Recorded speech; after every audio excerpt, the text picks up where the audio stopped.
தாராபுரம் ஒட்டஞ்சத்திரம் மூலனூர் பகுதியில் இந்த கண்வழி கிழங்கு அதில் இருக்கிற விதையை விற்பனை செய்ய முடியலன்னு சொன்னாங்க. நான் வர்ற வழியில் பஸ்ஸை நிறுத்தி அங்கே இருக்கிற விவசாயிகள்லாம் தெரிவித்தாங்க.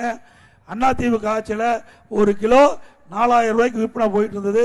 திமுக ஆட்சி வந்த பிறகு ஒரு அமைச்சர் இதில் தலையிட்டு வெளியில் இருக்கிற வியாபாரி, வெளி மாவட்டத்தில் இருக்கிற வியாபாரிகள்லாம் இங்கே வந்து இந்த கண் வெளி விதையை வாங்க முடியல. அதனால இன்னைக்கு 1 கிலோ 800 ரூபாய்க்கு விற்குது.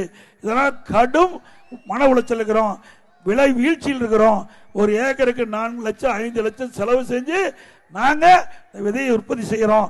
ஆனா இந்த ஆட்சியில வேண்டுமென்றே திட்டமிட்டு திமுக இன்றைக்கு இடைத்தரகளை வைத்துக் கொண்டு எங்களுக்கு கிடைக்க வேண்டிய பணத்தை எல்லாம் அவர் சுரண்டி கொண்டிருக்கிறான்னு சொன்னாங்க. அண்ணா திமுக ஆட்சி வளர்ந்தவுடனே இந்த கூட்டுறவு சங்கத்தின் மூலமாக மார்க்கெட் கமிட்டியின் மூலமாக அந்த விதைகள் விற்பனை செய்வதற்கு அரசாங்கமே ஏற்பாடு செய்யும். நல்ல விலை விவசாயிகளுக்கு கிடைக்கும்.